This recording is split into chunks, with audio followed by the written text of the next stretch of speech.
Vamos abrir a Bíblia na carta que Paulo escreveu aos Filipenses. Semana passada a gente deu uma olhada no capítulo 2. Hoje a gente vai dar uma olhada no primeiro capítulo, nos primeiros versículos, do versículo 1 até o versículo 11. Nós vamos prestar atenção nessa epístola que basicamente trata sobre relacionamento.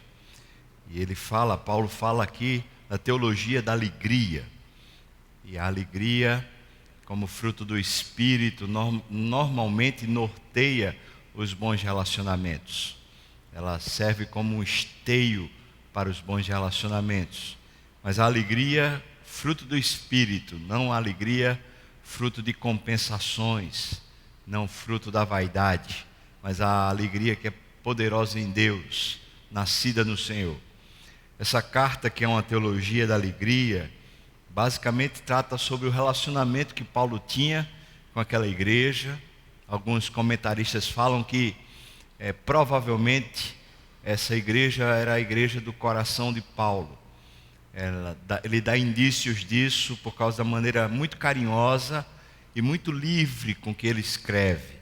Conquanto haja algumas coisas que Paulo precisa consertar na igreja, como todas as demais também, onde ele teve que escrever para corrigir erros, o fato é que havia um tipo de carinho especial, até diferenciado, pelo menos na escrita de Paulo para com essa igreja. Essa igreja suportou Paulo algumas vezes nas suas necessidades, sobretudo necessidades emocionais, quando enviou pessoas para lá, especialmente um amado companheiro de Paulo chamado Epafrodito, quando Paulo estava em algemas, em cadeias, e Epafrodito fez questão de ir lá visitar Paulo e trazer consolo e conforto do Espírito. Portanto, essa carta, a gente pode aprender nela algumas bases bem sólidas para o nosso relacionamento interpessoal. Semana passada a gente olhou no capítulo 2, aqui nesse culto, a respeito de duas admoestações que Paulo faz sobre relacionamento interpessoal e um exemplo. O exemplo do próprio Jesus de autoesvaziamento, a fim de que os relacionamentos sejam sustentáveis. Agora a gente vai olhar aqui duas orações que Paulo faz a respeito da vida desse povo, a vida no Espírito, a fim de que eles tenham um bom relacionamento com o Pai, firmado no propósito correto, e um bom relacionamento uns com os outros, a fim de aprovarem as coisas excelentes. Vamos ler então o capítulo 1, do versículo 1 até o versículo 11, com bastante atenção, essas duas orações que Paulo faz, revelando assim esteios, bases, nas quais bons relacionamentos podem caminhar. Filipenses, capítulo 1, do versículo 1 até o versículo 11, a palavra diz assim: Paulo e Timóteo, servos de Cristo Jesus, a todos os santos em Cristo Jesus, inclusive bispos e diáconos que vivem em Filipos, graça e paz a vós outros da parte de Deus nosso Pai e do Senhor Jesus Cristo. Dou graças ao meu Deus por tudo o que recordo de vós, fazendo sempre com alegria súplicas por todos vós em todas as minhas orações, pela vossa cooperação no Evangelho, desde o primeiro dia até agora. Estou plenamente certo de que aquele que começou a boa obra em vós há de completá-la até o dia de Cristo Jesus. Aliás, é justo que eu assim pense de todos vós, porque eu vos trago no coração, seja nas minhas algemas, seja na defesa e confirmação do Evangelho, pois todos sois participantes da graça comigo. Pois minha testemunha é Deus, da saudade que tenho de todos vós, na terna misericórdia de Cristo Jesus. E também faço essa oração, que o vosso amor aumente mais e mais, em pleno conhecimento de toda a percepção, para aprovardes as coisas excelentes e serdes sinceros e inculpáveis para o dia de Cristo, cheios do fruto de justiça, o qual é mediante Jesus Cristo, para a glória e louvor de Deus. Amém. Vamos parar aqui. Mais uma vez, Senhor, pedimos a Tua graça, a Tua bênção, derrama sobre nós aqui, nos capacita a olhar para o texto, olhando para o texto, ouvir a Tua voz, entender no coração e guardar firmemente o Evangelho da graça do Senhor. Nós oramos, Senhor, carecidos, precisamos do Teu Espírito e fazemos isso no nome de Jesus. Amém, Senhor Deus. Amém. Lá em Atos capítulo 16, a gente encontra o nascimento da igreja de Filipos. Quando a igreja nasceu, ele nasceu de uma maneira assim muito singela, muito simples. Depois de um desafio de um varão macedônio que apareceu numa visão para Paulo, de que ele deveria chegar à Europa. Quando ele assim fez, chegou lá e num canto de oração, ele encontra uma mulher que é comerciante, uma tal de Lídia, e ali começa uma boa amizade. A mulher se converte, parece que mais gente começa a se converter no entorno, quando de repente uma mulher possuída de espíritos imundos começa a sempre seguir Paulo e dizer, olha, ele anuncia o Evangelho, até que chegou uma hora que Paulo ficou indignado com aquilo lá, voltou-se para a mulher que estava possuída e assim expeliu o demônio. Quando o demônio foi expulso, então aquela moça que era endemoniada, ela também era uma adivinha e ela terminou se tornando uma fonte de lucro para algumas pessoas que moravam em Filipos. E quando o demônio saiu, aquela fonte de lucro acabou e então houve um grande tumulto e alvoroço, e Paulo terminou juntamente com Silas sendo preso, e assim ele foi lá nessa cidade, quando a igreja estava nascendo, ele foi preso. A Bíblia diz lá em Atos 16 que eles, à meia-noite, Paulo e Silas, presos em grilhões, louvavam a Deus com alegria, eles estavam satisfeitos. Depois houve um momento que o próprio Espírito interveio e aconteceu um terremoto, as cadeias se quebraram, e quando Paulo podia sair, quando os prisioneiros podiam sair, o carcereiro, tomado de assombro, queria suicidar-se. Então Paulo mandou ele parar e disse, olha, todos os prisioneiros estão aqui. E aquele carcereiro se converteu e a sua família também, e todos foram batizados naquele período. Então finalmente Paulo foi solto, mas antes de ser solto ele fez questão de colocar os pingos nos is, dizendo-se cidadão romano, que foi colocado preso sem nenhum tipo de julgamento e que aquilo era errado. Portanto, as autoridades tiveram que ir até a cela de Paulo, pedir perdão a Paulo e então liberá-lo. Essa foi primeiro momento da igreja, e a igreja nasce nesse contexto. A igreja nasce já vendo o seu pregador, sua referência, o símbolo da vida de Deus, que era Paulo e Silas. A igreja de Filipos já nasce vendo esse homem com muita intrepidez, já nasce percebendo que faz parte do serviço a Deus o sofrimento, já nasce olhando um homem que por amor ao Evangelho é preso injustamente, sem nenhum julgamento, sem nenhuma sentença, sem nada, simplesmente preso. A igreja de Filipos já nasce olhando para o Evangelho numa razão diferente do que normalmente as igrejas ou as pessoas nascem no Evangelho. Normalmente, especialmente no Brasil, o Evangelho nasce no coração dos crentes, mais ou menos numa perspectiva de lucro, numa perspectiva de engrandecimento, numa perspectiva de uma vida boa. Filipos já foi advertida por Deus, nesse contexto de nascimento, de que quem segue ao Senhor certamente vai passar por lutas, por injustiças, por humilhações, por provas, por situações difíceis. Como eles sabiam disso? Eles viram o seu pregador, o seu pastor sendo preso injustamente, mas também viram o poder do Evangelho, porque conquanto estivessem presos de maneira injusta, eles estavam felizes, eles estavam plenos, eles estavam se sentindo privilegiados por sofrerem por causa do nome de Jesus. Esse é o evangelho da graça de Deus, que faz o coração ser diferente mesmo, cuja proposta de vida não é a vida regalada, é a vida eterna. Não é a boa vida, é a vida abundante, é a vida de Deus sendo operada pelo Espírito no coração. Parece que essas situações muito singulares, diferenciadas, que fizeram a igreja nascer, parece que tornaram aquele povo de Filipos muito chegado a Paulo, e Paulo muito chegado àquela igreja. Eles tinham um bom relacionamento interpessoal. E então Paulo agora, mais uma vez preso, escreve essa carta. Lá por volta do ano 61, Paulo está preso em Roma, não mais em Filipos. Agora ele está na sede do Império Romano. E eu consigo imaginar esse quadro.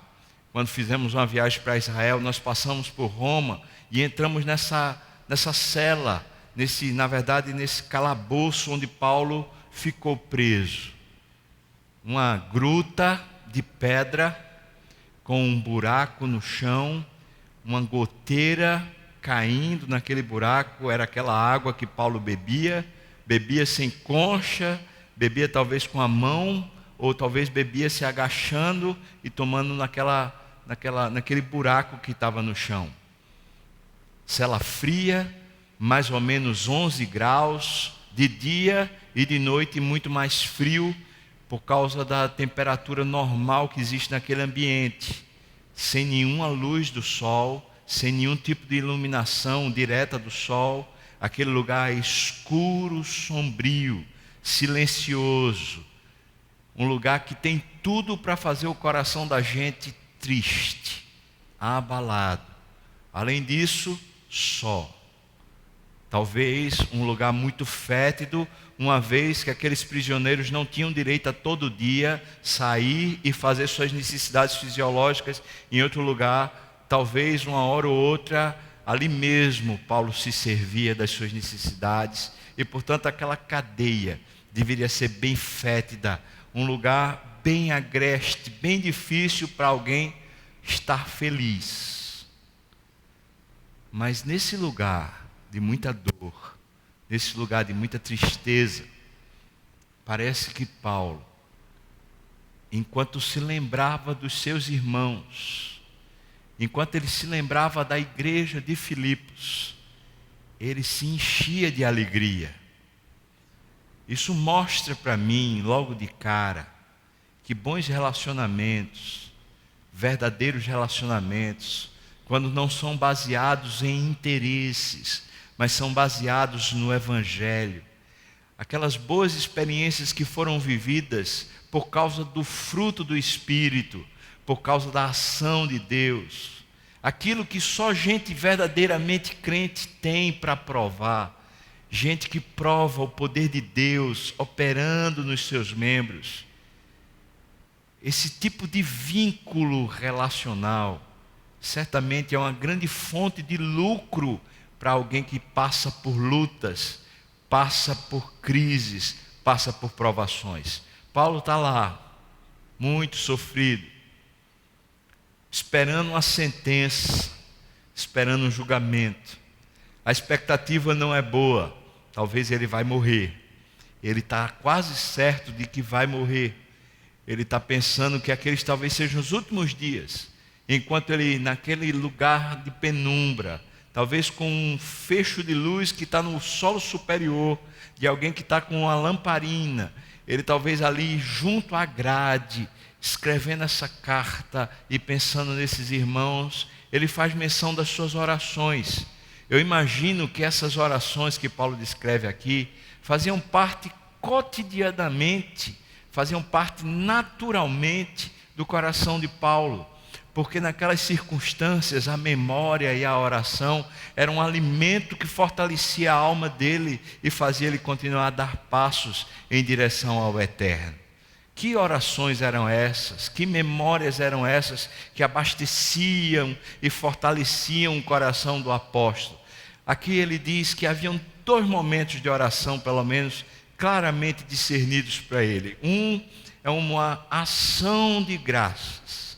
Ele diz: eu me recordo de vocês. Ah, como foi bom a presteza de vocês, como vocês cooperaram. Eu acho lindo a maneira como Paulo escreve isso. Como vocês cooperaram com o Evangelho. Paulo consegue fazer uma distinção muito clara entre uma cooperação com ele e uma cooperação com o Evangelho. Alguns estudiosos da carta de Paulo aos Filipenses fazem essa mistura, fazem essa permuta e pensam que quando Paulo está dizendo vocês cooperaram desde o primeiro dia com o Evangelho, pensam que Paulo está se referindo a uma cooperação com ele. Eu gosto muito do comentário de Ronaldo Lidório, não a respeito desse episódio, mas a respeito dessa situação. Quando a gente começa a confundir o Evangelho com pessoas, quando a gente começa a confundir o Evangelho com igrejas ou com bandeiras denominacionais, o próprio reino de Deus fica arriscado, fica com problemas. O Evangelho não são pessoas, nem é uma pessoa. Por mais que pregadores, pastores, líderes e até homens de Deus de grandes denominações, eles possam pregar com fidelidade o Evangelho está personificado em apenas uma pessoa. O Evangelho é Jesus Cristo. O Evangelho não é Paulo. O Evangelho não é Apolo, não é Silas, não é Epafrodito, não é Timóteo. O Evangelho é Jesus Cristo. Paulo tem tanta consciência disso que quando ele escreve a carta aos Romanos, ele faz questão de dizer que o Evangelho é o poder de Deus para salvar todo aquele que crê. E o Evangelho é Jesus. Para Paulo, então, não há confusão. Talvez para alguns teólogos, tentando imaginar que Paulo está agradecendo por algum benefício que foi feito para com ele, estão tentando confundir a ideia de que o Evangelho é Paulo. Paulo não é o Evangelho, nem Paulo se achava o Evangelho. Quando Paulo está dizendo a respeito de Filipos, que desde o primeiro dia vocês cooperaram com o Evangelho, na cabeça de Paulo, claramente ele está pensando, eu vi que quando o Espírito tomou vocês, eu vi que quando vocês foram salvos pelo poder do Evangelho, vocês se tornaram ativos, praticantes, vocês não ficaram com ideologias, vocês não ficaram tentando entender nada, vocês puseram as mãos, os pés, vocês puseram o Evangelho na vida, se tornou prática, não se tornou ideia. Eu gosto disso. As memórias de Paulo não eram memórias sentimentalistas, eram memórias reais. Houve prática, houve bons momentos, houve edificação. Em outras palavras, quando a igreja creu, a igreja agiu. Ora, esse é um conceito do Novo Testamento com toda certeza. A primeira carta que é escrita no Novo Testamento é a carta de Tiago. E Tiago faz questão de dizer que uma fé que não tem obras, essa fé é morta. Uma carta, um documento do primeiro século chamado Didaquê, faz referência a isso também, dizendo que desde o começo as igrejas daqueles que se convertiam verdadeiramente, homens e mulheres se tornavam mártires, homens e mulheres se dedicavam com todo prazer à obra do Senhor. Irmãos, nós temos uma crise grave nos nossos dias. Nós imaginamos que a operação do Evangelho, que a ação, que o ministério, que a obra de Deus, ela precisa acontecer apenas por pessoas especializadas. É como se a gente hoje acreditasse assim, quem prega o Evangelho? Quem prega o Evangelho é o pastor. Quem é que pode operar naquele ministério, um ministério lá de visitação, um ministério lá de sopão, um ministério lá de grupos pequenos, um ministério de não sei o quê. Só quem pode fazer é a pessoa que é desse jeito, ou é daquele outro jeito, ou daquele outro jeito. Como se houvesse especificações determinadas para as pessoas terem os seus ofícios, terem os seus labores. Eu gosto muito de um comentarista falando a respeito dos dons espirituais, que ele diz assim, como vamos descobrir quais são os nossos dons, se nós nunca nos prontificamos a servir? Como é que a gente vai saber qual foi a capacidade que Deus nos deu, se a gente simplesmente continua de braços cruzados, e a gente nunca se propõe a trabalhar? Eu preciso dizer, irmão, que um conceito do Novo Testamento é que a igreja do Senhor Jesus, ela só é edificada através da mútua cooperação de cada parte. Paulo está dizendo, olha, eu tenho boas memórias, eu recordo com alegria de que vocês cooperaram. Vocês não cruzaram os braços, vocês não ficaram ouvindo sermões, vocês agiram, vocês foram à obra, vocês se puseram a caminho, vocês foram alcançar os perdidos, vocês foram proclamar, vocês cuidaram uns dos outros, vocês abraçaram a causa, vocês se tornaram ativos, operosos, não simplesmente cheios de ideias. Isso é uma boa base para a criação e para o fortalecimento dos relacionamentos. Pelo Espírito, uma vez dada à igreja, uma vez que a gente nasceu de novo em Cristo Jesus, a chegada do Espírito é operante, não é um espírito individualista, mas é um espírito operante. Ou seja, quando o Espírito Santo desce convertendo corações, nós passamos a ter necessidade do corpo de Cristo. Passamos a ter necessidade de ajudarmos uns aos outros, de ouvirmos, aprendermos, fortalecermos. Temos necessidade de pregarmos o Evangelho aos perdidos. Por isso, irmão, fazendo uma aplicação muito simples, até fraca, eu diria que pessoas crentes de verdade precisam participar para além dos cultos congregacionais. A gente precisa de grupo pequeno durante a semana para a gente se abraçar, para a gente se olhar, para a gente se ouvir, para a gente se pastorear. Mas a gente não precisa só de grupo pequeno, não. A gente precisa também de conselhos, de ajudas, de intervenções. Às vezes, a gente passa tempo na igreja meio carrancudo, meio magoado, meio indisposto, e a gente faz um isolamento, assim, um cordão de isolamento, tipo assim, ninguém me toque, ninguém me mexa comigo, porque eu estou cheio de razão. Isso é pernóstico, isso é uma audácia contra o Espírito, isso é contra Deus.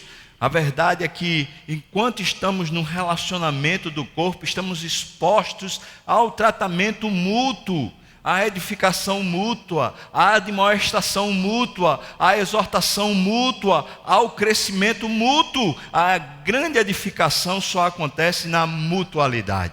Então, é um erro crasso da igreja do nosso tempo, não da igreja de outros tempos, mas um erro crasso da igreja do nosso tempo é acreditar que a grande fonte de edificação espiritual é o culto do domingo. Não é. O culto do domingo, se não está aliado, atrelado a bons relacionamentos entre os crentes, esse culto, na verdade, só abastece ideologias e não práticas. Esse é um grande receio que tenho no meu coração dentro da Igreja Presbiteriana das Graças. Deus tem dado crescimento numérico, Deus tem dado mais gente. Mas quantos dos que estão presentes dentro da igreja, de fato, têm bons relacionamentos com o corpo de Cristo? Quantos se conhecem? Quantos se ajudam? Quantos se pastoreiam? Quantos conhecem a palavra? Quantos são bênção de Deus através da palavra, uns para com os outros?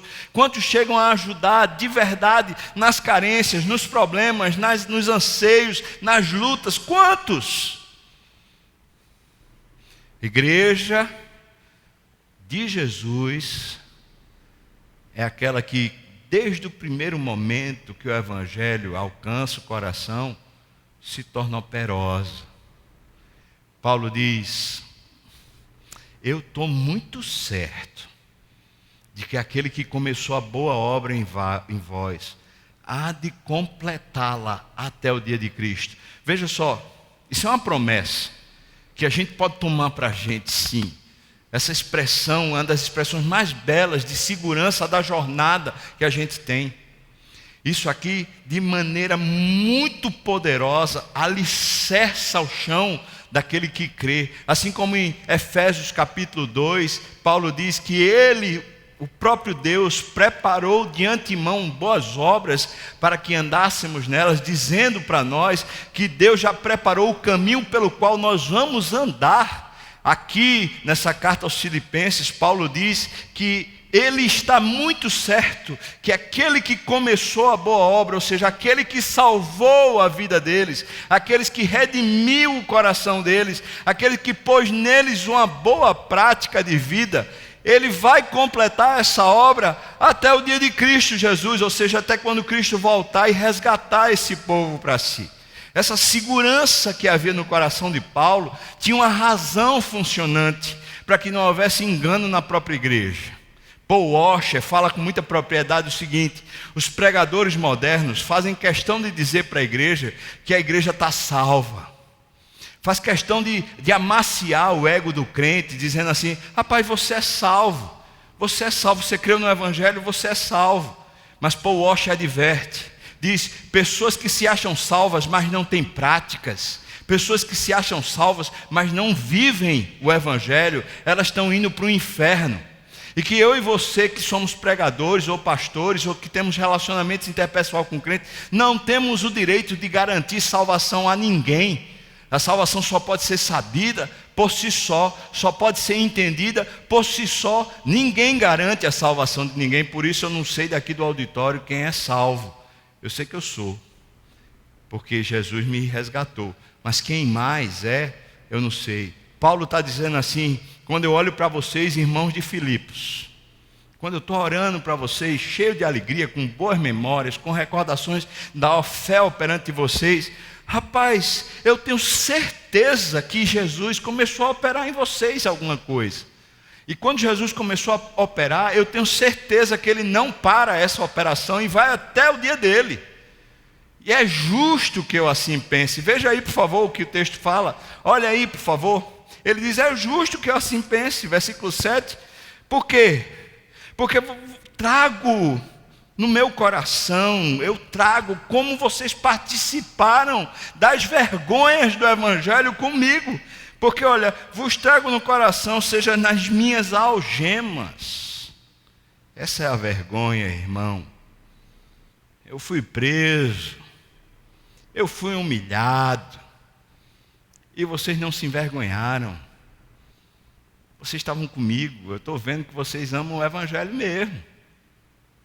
Vocês não arredam o pé quando vêm as dificuldades. Vocês não são melindrosos, cheios de pra que isso, cheios de coisinha.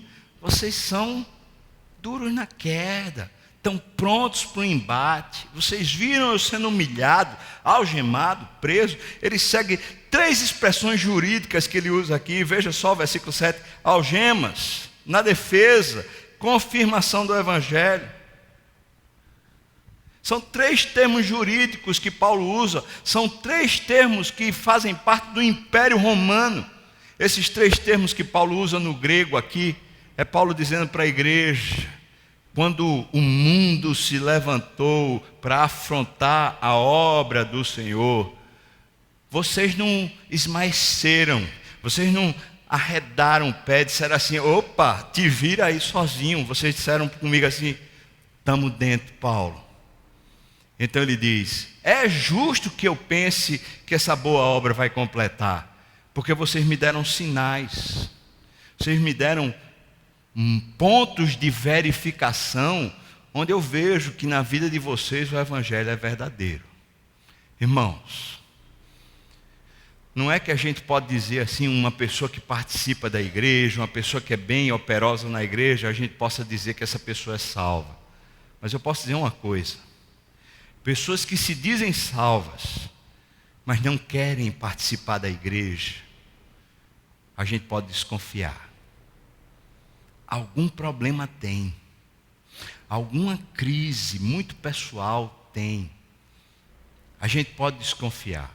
Talvez a pessoa passou por algum problema grave, talvez ela teve uma grande decepção, e por isso ela diz assim: eu não vou mais, eu não gosto mais, eu não quero. Talvez a pessoa tenha para ela mesma razão, mas a verdade é que o Evangelho, quando nasce no coração, faz a gente disposto a passar por todo tipo de sofrimento, a fim da gente ser bênção na vida dos outros. Essa é a verdade. O Evangelho, quando nos alcança, faz a gente ser igreja, faz a gente se relacionar, faz a gente entrar e participar da vida um do outro. E quem assim não faz, nem opera desse modo, eu posso analisar e checar. Eu posso dizer, no mínimo, para tal pessoa: será que você é mesmo crente? Você acha que com esse tipo de coração indisposto, sem querer ajudar, sem querer ser tratado, você acha que Deus habita em você? O Deus que sempre quis tratar, sempre quis se relacionar, sempre quis abençoar. Você acha que o Deus que sempre fez isso, quando escolheu você para ser dele, escolheu para você ser diferente disso? Esse é o primeiro motivo de oração, uma oração de ações de graças. Paulo está dizendo: eu me lembro, e do que eu me lembro, eu estou feliz. Isso é motivo de alegria no meu coração, porque vocês são praticantes, vocês são bênção, vocês não se envergonham, vocês não têm cisma com os sofrimentos. O sofrimento vem, a crise vem e vocês enfrentam, vocês se prontificam, vocês estão prontos para ajudar. Glória a Deus, glória a Deus. Irmãos, a Bíblia não chama a gente para abraçar causas de igrejas locais. Você não deve abraçar causas da Igreja Presbiteriana das Graças. Por exemplo, a gente está aí com a campanha para edificação de 2 templos, um no Campo do Vila e o outro lá em Serra Branca. Meu desejo, do fundo do meu coração, é que você fosse lá. Em vez de você abraçar uma causa que está sendo elencada, falada de púlpito, mostrada em vídeo, que poderia ser um grande engodo, e você diz assim: eu acredito no pastor. Eu preferia que você não acreditasse. Sabe o que é que eu preferia? Eu preferia que você, como crente, fosse lá no Campo do Vila, participasse de um culto lá, você começasse a assistir e dissesse assim: eis-me aqui, Senhor, eu estou pronto para colaborar, para participar. Eu preferia que você pegasse seu carro aqui num final de semana, saísse daqui numa sexta-feira ou saísse daqui no sábado e fosse até Serra Branca, 730 quilômetros daqui, e fosse participar do culto e ver a obra de Deus lá e dizer depois: olha, Deus tem me inflamado, tem me motivado a participar. Irmãos, não precisamos e não devemos abraçar causas de igreja. A causa que move o nosso coração é o Evangelho. É o Evangelho. Mas o Evangelho que se move lá na comunidade do Vila, do Campo do Vila, aquele Evangelho que se move lá em Serra Branca, é o Evangelho que se move no coração do crente. Por isso, mesmo que você não vá no Campo do Vila, mesmo que você não vá em Serra Branca, você não vai para um grupo pequeno? Como assim? Você não tem tempo para isso? Como assim, irmão? Você nunca tem tempo para congregar com os irmãos? Você acha que chegar aqui, você nem conhece o nome das pessoas, não sabe nem com quem você está sentado do lado, você não sabe nem quem são essas pessoas que estão aqui. Você acha que isso aqui já tornou a gente igreja? Não torna, não. A gente precisa de relacionamentos interpessoais. Precisa que, se o Evangelho alcançou você, você se disponha não a abraçar causas partidaristas e pessoais, mas a abraçar o próprio ministério de Deus que se move em você. Talvez Deus fez de você assim, deu dom de serviço a você, e você precisa trabalhar mesmo. Eu conheço um caso de um homem, isso é lá nos Estados Unidos, um homem muito rico, mas é rico, milionário, dono de uma empresa multinacional, mas o dom dele é serviço. Você sabe onde é que ele trabalha na igreja local? Lá tem um estacionamento gigante, é uma igreja batista lá na Flórida, um estacionamento gigante, aquele estacionamento que você perde de vista. A igreja tem 20 mil membros. Você sabe onde é que ele serve na igreja? Ele serve lá no estacionamento, com aquelas luzezinhas indicando onde é que você pode estacionar o carro, para você não perder tempo para chegar no culto. Rico, talvez seja o maior dízimo da igreja. O cara lá, cheio de instrução, cheio de capacidade, mas o dom dele é servir, ele serve no estacionamento. Qual é o seu, irmão? Qual é o seu dom? Onde é que está a sua cooperação? Onde é que está a sua participação? Onde é que você pode dizer diante de Deus que a igreja, não a igreja das graças, mas a igreja de Jesus, da qual você faz parte, tem sido abençoada pela sua cooperação desde o primeiro dia? Aonde? A segunda oração de Paulo, ele diz qual é o motivo que abastece essa cooperação. A única base que sustenta esse nível de comprometimento dos crentes, e talvez seja muito isso que falta para a gente, para o nosso coração. Paulo diz assim: eu peço a Deus, nas minhas orações, que vocês amem, mas amem muito a Deus.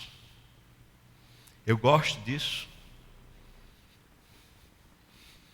E Paulo, toda carta que ele escreve a igrejas, ele faz essa oração.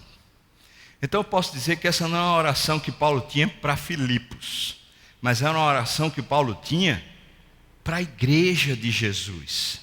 Senhor, faz a tua igreja conhecer profundamente o teu amor e ser tomada pelo amor do Senhor. Faz a igreja conhecer a riqueza, a profundidade, as dimensões do teu amor, Senhor Deus. Em outras palavras, o que Paulo estava dizendo era: Deus, faz os meus irmãos se sentirem amados por Ti, porque o Teu amor constrange, o Teu amor mobiliza, o Teu amor tira as pessoas do banco, tira as pessoas das cadeias sentimentais, dos problemas emocionais. O Teu amor mobiliza as pessoas. Senhor, enche a comunidade, os crentes com o Teu amor. E aí Paulo, aqui escrevendo aos Filipenses, traz um negócio muito poderoso. Ele fala assim: para que por esse amor eles aprendam a aprovar, não é aprendam a provar, mas aprendam a aprovar as coisas excelentes. Eu gosto disso. Você já pensou que esse é um ensino de Paulo recorrente? Quando Paulo escreve aos Romanos, ele fala a partir do capítulo 12, a necessidade do amor sincero, não fingido, com o qual a gente pode servir uns aos outros. Quando ele escreve aos Coríntios, Paulo diz essa mesma base desse amor, chegando a escrever no 1 Coríntios capítulo 13, dizendo que o amor é o dom supremo pelo qual todo mundo se mobiliza na terra. Quando Paulo escreve aos Efésios, ele diz: eu quero que eles provem as dimensões desse amor. Todas as dimensões, a largura, o comprimento, a profundidade, a altura, que sejam tomados para aprovar o que é excelente. Quando Paulo escreve aos Coríntios, ele diz que quando a igreja começa a ser tomada pelo amor, sabe muito bem escolher as coisas excelentes, sabe dizer não para o que não presta, por amor ao irmão, e sabe dizer sim, e se comprometer com sim ao que presta, por amor aos irmãos. Por exemplo, Paulo diz assim: Se o teu irmão vier a tropeçar porque você come carne sacrificada a ídolos, por amor ao teu irmão, para de comer a carne, para que ele não tropece. E Paulo chega a dizer assim: você que é maduro espiritualmente, você que acha que é mais crente, mais madurão, mais assim, já está caminhando há mais tempo, você que é assim, que tal você abrir mão? Que tal você sofrer afronta? Eu acho isso muito interessante. Outro dia eu estava conversando com um irmão daqui da igreja. Ele estava me perguntando assim: ô pastor, tem problema se eu sair aqui com uns amigos lá da faculdade e tal, os caras que eu ainda me encontro com eles assim a fim de evangelizar, tem problema quando eu me encontrar com eles eu tomar uma cervejinha? Eu falei assim: meu irmão, você acha que tem algum problema? Ele falou: não, eu não acho que tem problema não, desde que eu não fique bêbado. Eu falei: rapaz, que bom pensamento. Mas deixa eu perguntar uma coisa para você. Na nossa cultura, não pensa na cultura europeia, não pensa na Alemanha agora. Na nossa cultura, cerveja ficou atrelada ao quê? Ele falou: a sensualidade, a mulher seminua. Cerveja ficou atrelada à falta de limites, à fanfarronice, à expressão de pessoas que estão no desdém da vida. Eu falei: você não está errado não. Cerveja ficou ligada a isso. Quando o povo que nem conhece a Deus lhe vi bebendo a cervejinha lá, que de fato não tem problema nenhum, mas na nossa cultura está atrelada a esse tipo de licenciosidade, até moral. Quando eles virem, o que é que eles vão pensar? Ele falou: talvez não seja um bom exemplo. Se a gente ama, talvez a gente vai parar de tomar cerveja, não porque a cerveja é pecado, mas porque muito provavelmente a cerveja, quando tomada, vai expressar para pessoas um tipo de licenciosidade que não é do Evangelho e vai fazê-las tropeçar. E aí a gente tem que pensar: se alguém tropeçar por causa de um copo de cerveja, valeu a pena esse copo de cerveja? Irmão, me desculpa a pobreza de estar falando de uma coisa tão pequena como cerveja, mas é apenas para exemplificar. Porque na nossa cultura há muitos traços morais, há muitos traços que são simplesmente para a gente dizer não, porque é por causa do amor de Deus operando no nosso coração, a gente aprovar as coisas excelentes.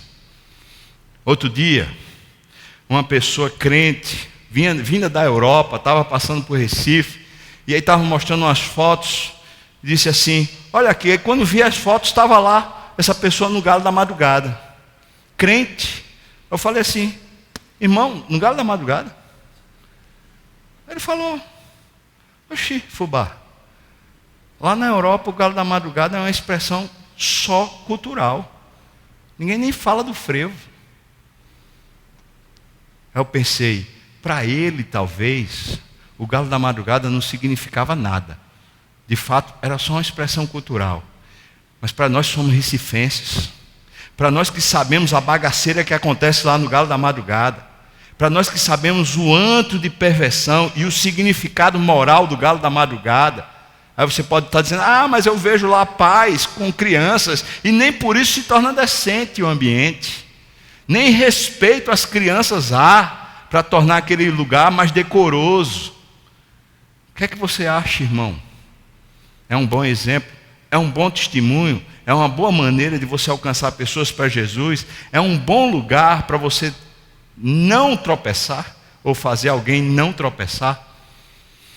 O que Paulo está dizendo aqui aos Filipenses é: eu oro ao Senhor para que o amor de Deus aumente em vocês de um jeito tal que vocês aprendam a escolher as melhores coisas, não por causa do certo e do errado, não por causa do pode e não pode, porque esse negócio caducou, irmãos.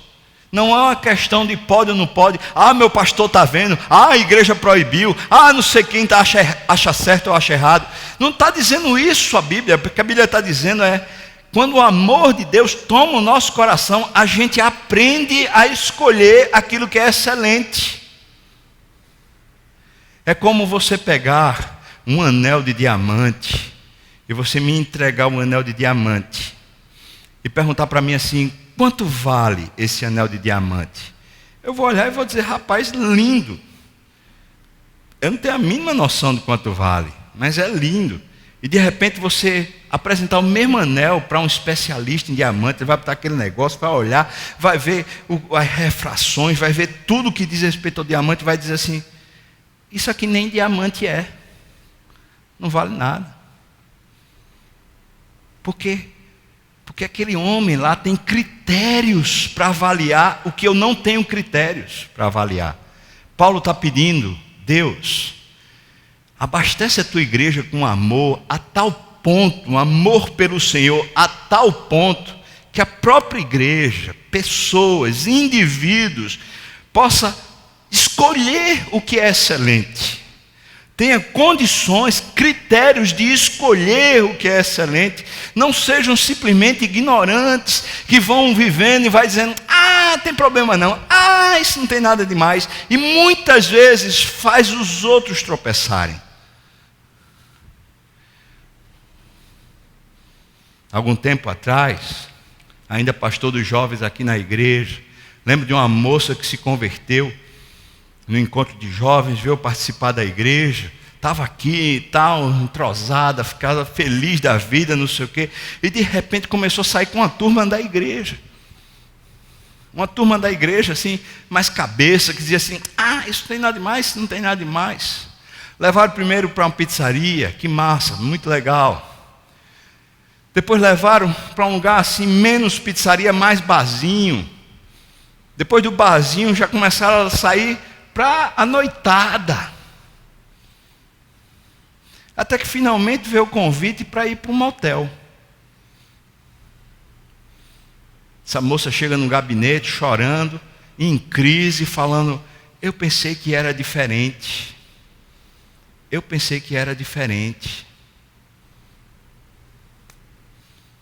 E o que eu disse para ela? Eu disse: eu também pensei que era diferente. Irmãos, não é uma questão de legalismo. Não é uma questão de que a igreja proíbe. Vai, não vai, pode, não pode, fica, não fica. É uma questão de amor. De amor. Quanto a gente ama a Deus.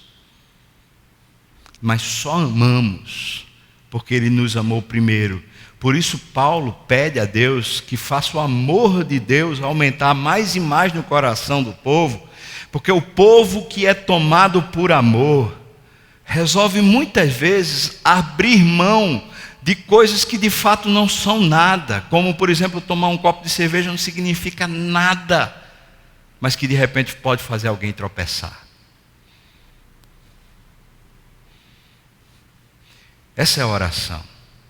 Porque a vida espiritual, essa vida de relacionamento interpessoal, não é recheada, permeada por aquilo que é o sim e o não, por aquilo que é bom ou ruim, mas é sim permeada por excelência. Quando a gente de fato ama, a gente se preocupa com as pequenas coisas, com as coisas às vezes mais simples, a fim de promover o outro, a fim de dar crescimento ao outro, a fim de tornar o outro maior e melhor, a fim do outro parecer mais com Jesus.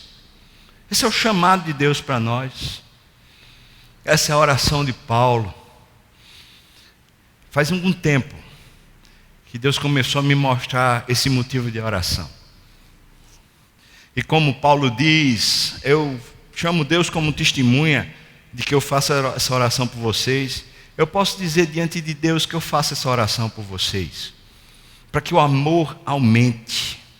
não um amor piegas, não um amor que alisa o pecado, não um amor que é conivente, não um amor que se faz muitas vezes de omisso para não ter responsabilidade, mas o amor bíblico, o amor da cruz, o amor de gente que sabe dizer não, sabe educar, sabe capacitar, sabe abraçar, sabe discipular, sabe conduzir na direção correta, mas sobretudo um amor que quando tem que cortar, corta na carne, quando tem que dizer não, por amor, diz não a si mesmo, sem forçar ninguém, sem empurrar ninguém, sem determinar o curso para os outros, mas simplesmente vivendo na sua própria vida o curso certo, o caminho de direção, de direitude. Deus parece que está apresentando para a gente hoje um cenário possível, um cenário de carinho. Deus usou Paulo para falar à igreja de Filipos e está usando Paulo para falar à igreja presbiteriana das graças nessa tarde. O que é que Deus quer? Deus quer que a gente se alegre com a operação do Evangelho no meio da igreja, de pessoas que estão participando e não só assistindo. O que é que Deus quer? Deus quer que a gente ore uns pelos outros para que o amor aumente e a gente aprenda a escolher as coisas excelentes. Aprenda mesmo a dizer não para aquilo que é médio, para aquilo que só é bom, a fim de a gente escolher aquilo que é excelente. Parece que Deus está querendo isso. Parece que o ensino de Deus hoje é esse, chamando a gente para aquilo que é o cerne dos nossos relacionamentos. Operação da mutualidade na igreja e o amor de Deus descendo sobre o nosso coração. Nunca vai haver igreja com relacionamentos sadios sem esses dois princípios. Mutualidade, operação mútua, cooperação do povo e amor de Deus tomando os corações. Queria chamar você para orar. Orar por isso. Queria fazer esses dois desafios. Talvez você hoje possa se prontificar diante de Deus dizendo: Senhor, eu quero ser usado por Ti para abençoar a minha igreja. E se você é da igreja Presbiteriana das Graças, é aqui que você vai ter que servir. Mas se você é de outra igreja, vá servir na sua igreja.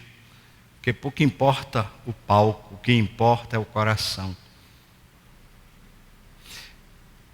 Então talvez você possa orar comigo hoje dizendo para Deus: Senhor, eis-me aqui. Me desperta, me levanta, eu quero me comprometer em participar e não apenas ouvir. Eu quero me comprometer.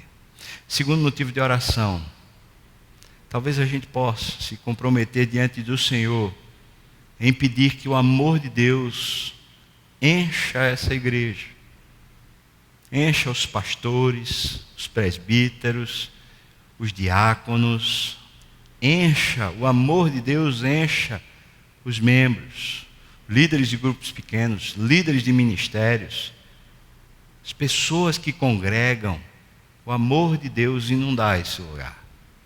Dois motivos de oração. Quero lhe convidar, se você tiver um dos dois, ou os dois, eu queria convidar você a ficar de pé. Eu queria orar com você, pedindo a Deus essa graça de mobilização e de enchimento do amor, que a gente está se comprometendo com o Senhor. Que esse é o rumo, a direção que o Senhor está dando para a gente fazer e para a gente agir. Amém. Que bom, irmão, que você ficou de pé. Tem obra, tem trabalho, tem afazeres. Vamos embora. Vamos trabalhar junto pela fé evangélica. Amém. Pai, estamos de pé. A gente ouviu tua voz, a gente foi desafiado pelo Espírito. Estamos de pé. O Senhor sabe por quê. Foi o Senhor quem falou. Então eu peço ao Senhor, Deus, que não deixe isso ser um fogo de palha, que cedo passa e a gente daqui a pouco se esquece, quando a gente estiver lanchando para ir dormir. Por favor, não deixa que seja assim. Deus, como o Senhor falou, eu peço que o Senhor haja. E agora comece a cutucar os meus irmãos, trazendo à memória deles experiências. E eles comecem a pensar, cada um de per si, como podem participar, como podem trabalhar, como podem ajudar, talvez se prontificando a algum ministério, talvez resolvendo participar de um grupo pequeno. Senhor, eu peço a Ti que mobilize-nos, mas sobretudo, derrama amor no nosso coração. A gente Te ame, Deus, mais do que tudo, e a gente aprenda a escolher as coisas excelentes por amor de Ti, por causa desse amor derramado no nosso coração. Senhor, abençoa os fracos, os abatidos, os cansados, os aflitos, Senhor, com especial cuidado. Abençoa os meus irmãos, no nome de Jesus. Amém.